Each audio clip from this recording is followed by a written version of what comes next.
My friends and I have this joke about how Brigid is goddess of all the things. And it's true, she is associated with a lot of different things.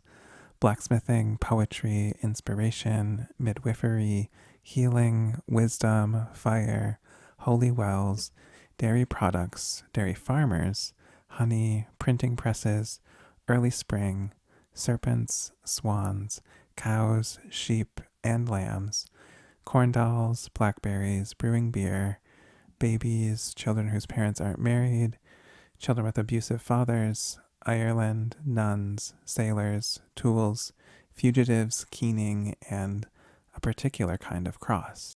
1. All the things. So is this just a list of random things? Or is there some kind of deeper logic, maybe dream or myth logic, to Brigid being associated with all of these things? We'll get to these questions, class, don't worry. But first we have to address the main point of this video, which is to add yet another item to Brigid's long list, the Professor Polymorph Show.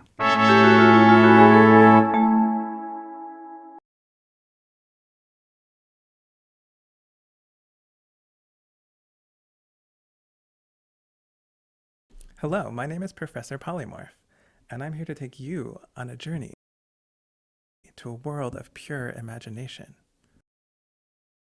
Okay, let's get back to the point. Brigid. One of the central mysteries of Brigid is fire. The power of fire runs through so much of Brigid's domains, like a mighty river coursing through the countryside, shaping and feeding the land.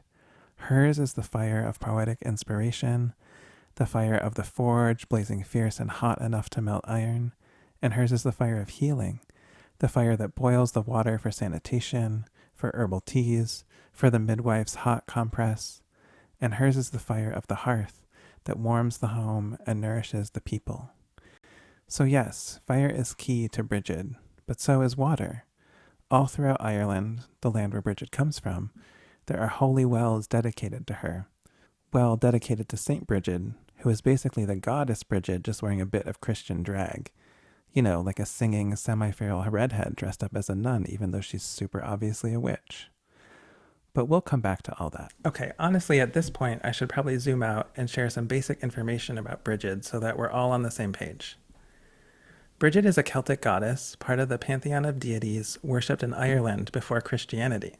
That pantheon is also called the Tuatha Dé Danann, which is Gaelic for the folk of the goddess Danu.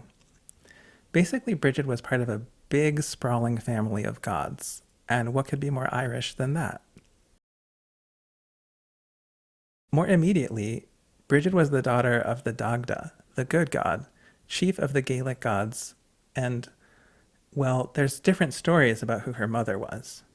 Some say her mother was the goddess Danu herself, the great mother of the whole Tuatha Dé Danann family, possibly connected with the river Danube. Others say her mother was the Morrigan, a powerful, ferocious goddess of war and fate, very connected with crows. In other words, super fucking metal. Now, Brigid became a mother herself.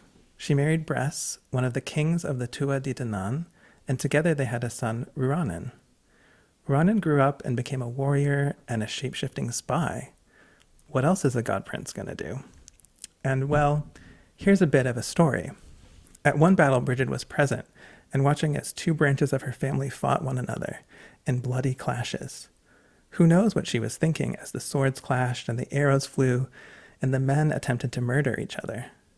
Or what she must have thought when she saw a spear pierce through her son and watched him bleed to death. The story goes that Brigid, seeing her son's death, cried out her grief, and wails so intense and raw they became a kind of music. This became known as keening, and Brigid is said to have been the first person in the history of Ireland to keen, the one who started what became a central tradition in Gaelic mourning rituals and funerals. So here we turn, twisting and looping back around like a river, coming back to Brigid's connection with water, discovering a darker, sadder, earthier aspect of the goddess, another source of inspiration and healing, bubbling up from the earth like a spring, like flowers growing up from the very spot where the blood of a god has been spilled. In the wake of loss, renewal comes, as inevitably and mysteriously as spring follows winter. And this too is one of Brigid's mysteries. She is deeply associated as both goddess and saint with Imbolc, the old pagan holiday marking the beginning of spring, also known as the Feast of St. Brigid, also known as February 1st. Now, I know what you're thinking. What the fork? February 1st is the middle of winter, not the start of spring. Which, yes, fair, very fair. Very, very fair. So right, February 1st does not seem to be the beginning of spring, but maybe it's the beginning of the end of winter? The moment in the year when you start to notice the days getting longer, the crust of ice starting to melt, the first flowers beginning to poke their heads up from the snow, the stirring of the warmth, the birth of baby cows and lambs, the flowing of the milk, the sap starting to rise in the trees. Okay, class, we're almost done with this section. Most neo-pagans and contemporary witches understand Brigid to be a triple goddess. This means she has 3 faces or facets. She is a poet, she is a blacksmith, and she is a healer or midwife. So I should probably add here that while I just call Brigid, she does have a bunch of variations of her name. These include Brigid, Bridget, Breed, and Bride. Ultimately, her name comes from a root word meaning the high or exalted one. This unlocks a wealth of poetic associations. Holding your head high, lofty goals, the flames of a bonfire dancing up, lifting each other up, the sap rising in the trees, the sun bright in the sky, laughter bubbling up, voices raised together in song, buoying up group spirits, a torch held up, showing the way forward, a lighthouse, the fish leaping up from the well. Part 2. A bit of Christian drag. Born in the middle of the 5th century, Saint Brigid is, according to legend, the daughter of a pagan chief and his Christian slave. The story goes that Brigid's mother worked in the dairy of her master's household, and that she gave birth at dawn on the morning of February 1st, precisely at the moment she was stepping over the threshold into the dairy. So, Brigid is very much a child of the thresholds. She was born neither in the day or the night, neither the winter nor the spring, neither indoors nor outdoors, neither slave nor free, neither pagan nor Christian. But you could turn this around and say that Brigid encompasses all of the above. She is a figure of inclusivity and hospitality. Brigid the goddess and Brigid the saint share many of the same features. Both of their stories are intertwined with fire, with generosity, and with cheese. They're associated with the same day, February 1st. Imbolc is also St. Brigid's birthday and feast day. And the same place, Brigid the saint is said to have founded a monastery at Kildare, just coincidentally at the same exact spot where people had been communing with Brigid the goddess for generations. It's almost like they're the same person wearing slightly different outfits. Now, you might conclude from this that St. Brigid is flimsy or even false, like a mask or a painting of a beautiful forest rather than the forest itself.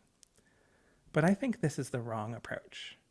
Rather, I think it's more helpful to consider St. Brigid to be a branching off from the goddess, like a river that splits into 2 mighty streams, able to reach and nourish differing landscapes. Also, honestly, some of the most badass stories about Brigid are the stories about Brigid the saint. There's a story of Brigid turning water into beer, which might be a miracle or might be very efficient brewing. There's a story of St. Brigid declaring her desire to give God a lake of beer, to make heaven a place of celebration and joy where all kinds of people are sitting and feasting together. There's a story where Brigid, as a kid, gives away all of her mother's butter to feed the hungry, and then, using her badass saint powers of prayer, restores the whole stock. In story after story, Brigid gives to the poor, stands up for the oppressed and marginalized, and fights for justice.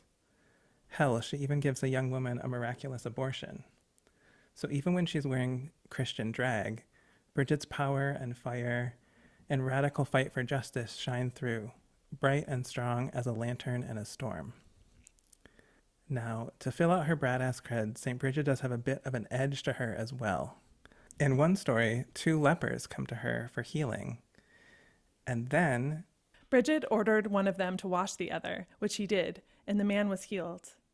Now, she said, do to your comrade as he has done to you.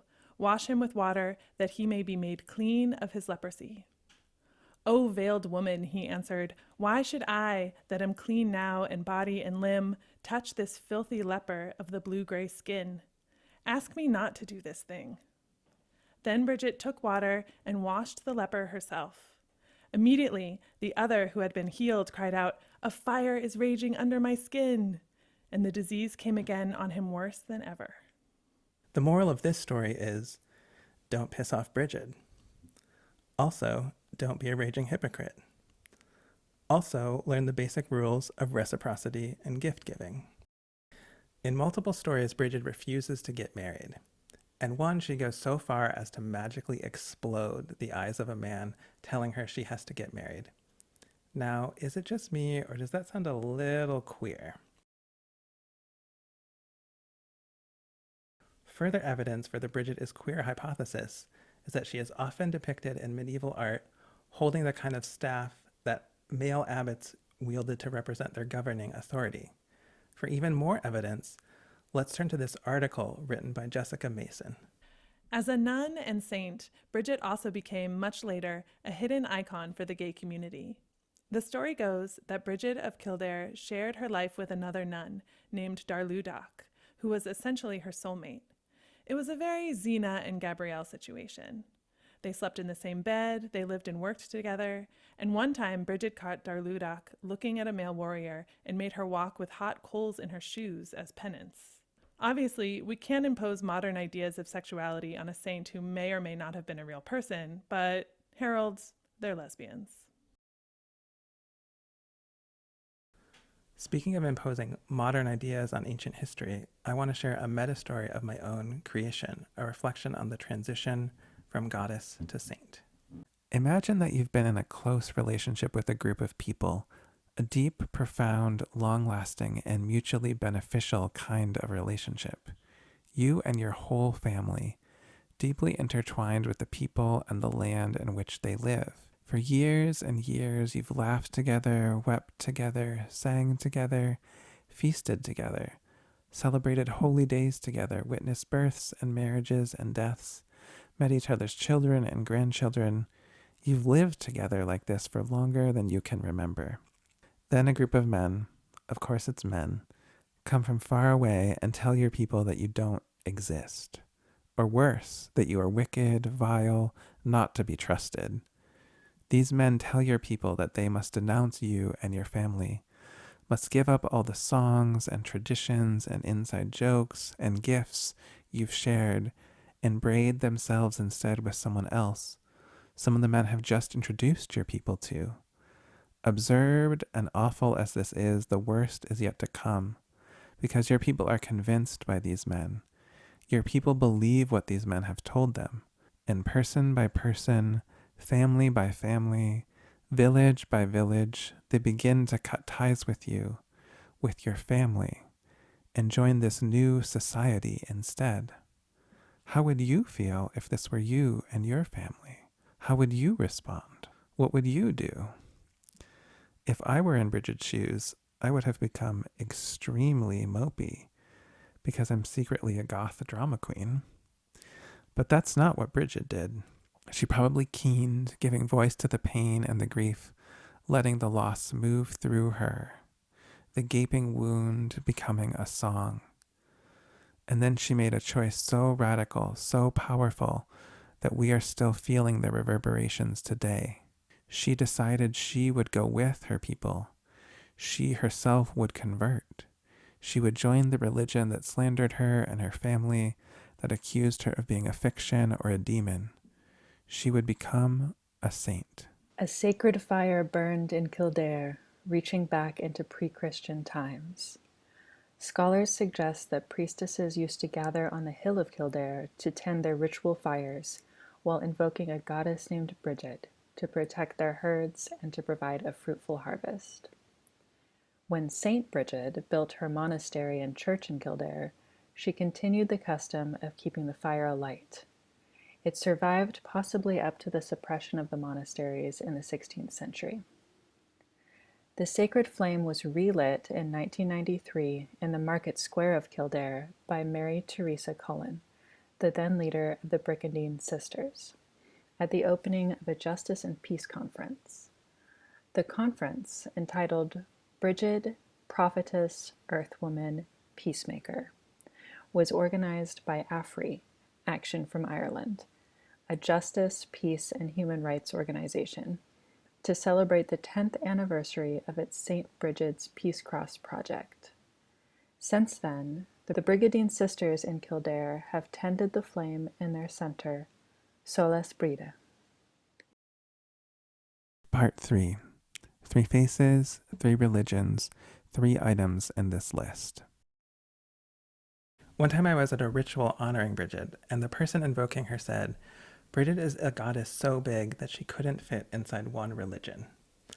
In fact, she's so big that she can't fit within 2 religions, because in addition to being an ancient Celtic goddess and a very popular Christian saint, Brigid is also syncretized with Mama Brigitte, one of the Loa of Haitian voodoo. Mama Brigitte is one of the only white-skinned Loa within this Afro-diasporic spiritual tradition. Now, as you might guess, I've had personal experience with both Christianity and neo-paganism, so it feels comfortable and appropriate for me to discuss those aspects of Brigid, but I don't have any experience with Haitian voodoo, and considering that I'm a white person, it didn't make sense for me to say a lot about Mama Brigitte. It does feel important to acknowledge this aspect of Brigid as well, so I'm going to show you a couple snippets of videos from the Chronicles of a Zoe YouTube channel made by Haitian American woman, the Mademoiselle. So what's very, very interesting about Mama Brigitte is she is the only white voodoo Loa and the only Loa that does not originate in Haiti or Africa. Well, kind of. So realistically, Mama Brigitte is a African, or I guess Caribbean manifestation of a Celtic goddess named Brigid or Brigid. I believe it's Brigid. Please correct me if I'm saying it wrong. I get confused about it too. Brigid has so many names and they're so similar. But both the names you said are actually right, which makes me think Brigid is kind of a both and kind of goddess. She's fire and water, gentle and fierce, sweet and spicy, Christian and pagan. But those are all framed in terms of dualities, and Brigid is all about 3s. So what's the triple goddess version of both and? Both and?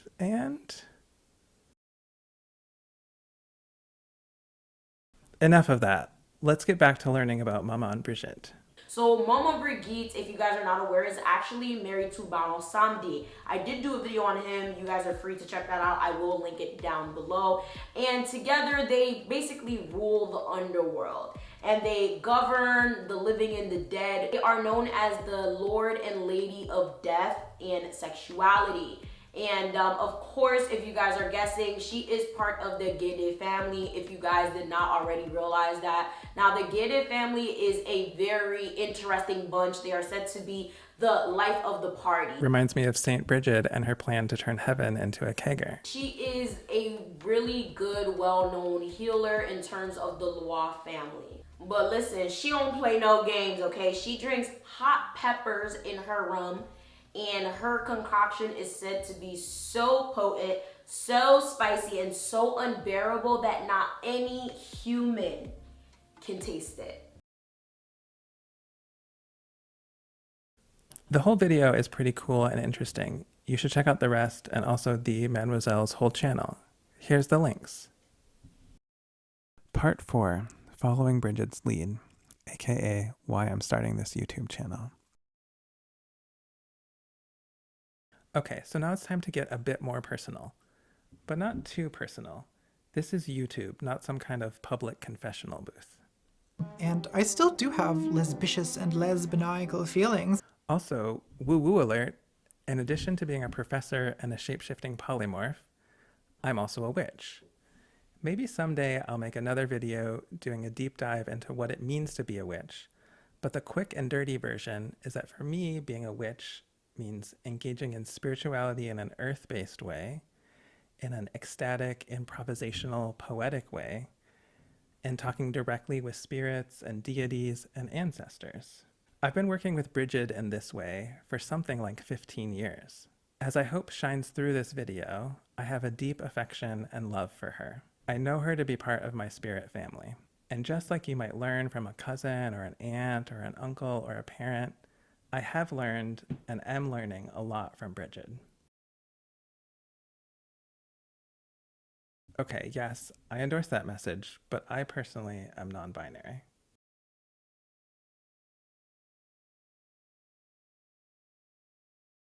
Well, so the way I feel about my gender is actually really complex, and I'm not sure those are the descriptions I would use.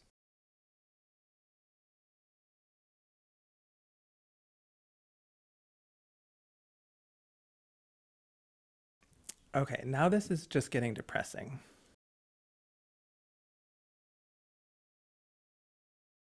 Great, let's move on. Guiding principle number 1.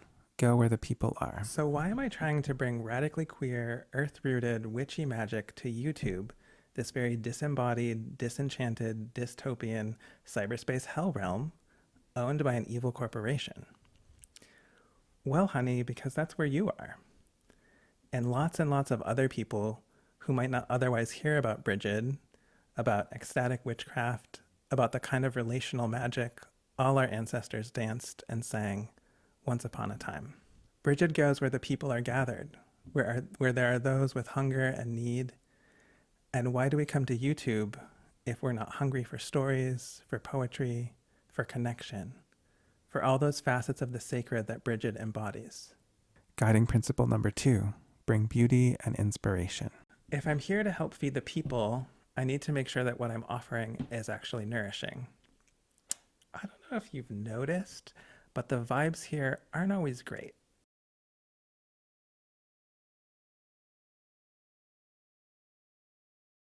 I'm one human being, not a goddess and not a saint, so I'm sure I'm going to mess up sometimes, but my aim is to create videos that remind us all of the beauty within and beyond us, that inspire and uplift, that point the way to possibilities of wild love, nourishing justice, and radiant liberation, that offer sanctuary to the oppressed and marginalized, that hold space for sweet or urgent transformation and powerful realignment.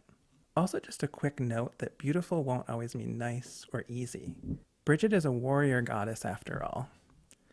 And sometimes the beauty that is needed is a strong voice for truth, a timely critique, or a clear boundary. Sometimes we all need to be forged or reforged. Guiding principle number 3, be multifaceted. So if Brigid gets to be goddess of all the things, I can be a professor of all the things. At least on YouTube. As this video demonstrates, I'm aiming to combine highbrow with lowbrow, funny with serious, silly with poetic, thoughtful with magical, and I'm going to explore a wide range of topics that I find beautiful, inspiring, and necessary, from things obviously connected to this video, like pagan history and culture, magic, earth-based spirituality, and witchcraft, to things vaguely connected to this video, like eco-psychology, mental health and therapy, and their connection to oppression and liberation, queerness, feminism, and social justice movements, and things that might seem to come out of left field, like movie reviews, philosophy, explorations of nerd culture, and whatever else I feel like. I'm Professor Polymorph. I'll shapeshift into tomato soup if I want to. Guiding principle number 4, be welcoming and stern when necessary. Whoever you are, wherever you've been, whatever you think or believe, there is a place for you at this table. At this feast, among this laughing and weeping crowd at the shore of Brigid's lake of beer. And also, if you insist on grabbing all the cheese for yourself, or shouting slurs, or just being a jerk and refusing to change your behavior, well, I'll go ahead and delete your comment or block you. And who knows what Brigid is going to do. Guiding principle number 5, be witchy AF. Brigid so often seems to be walking on the edge, between fire and water, spring and winter, night and day, wild and cultivated. Paradoxically, at the same time, she is in the center, and the hearth fire that kin gather around, and the cheese and grain that feeds the village, and the well that nourishes the people and the land. And whether she is a goddess or a saint or a badass, Brigid holds her head up high, lets her power shine bright, shares her abundance freely and fiercely, and thereby lights up the world with her fire. I hope this video inspires you to do the same.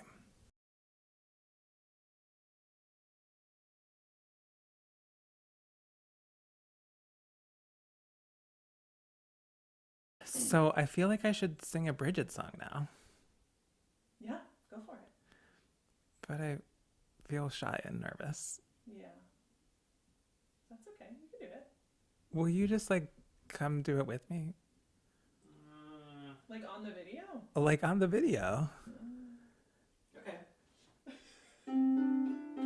All right, if you would please.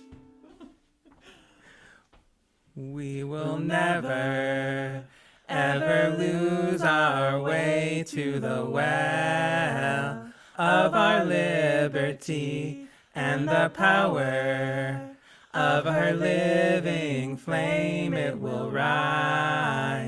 It will rise again.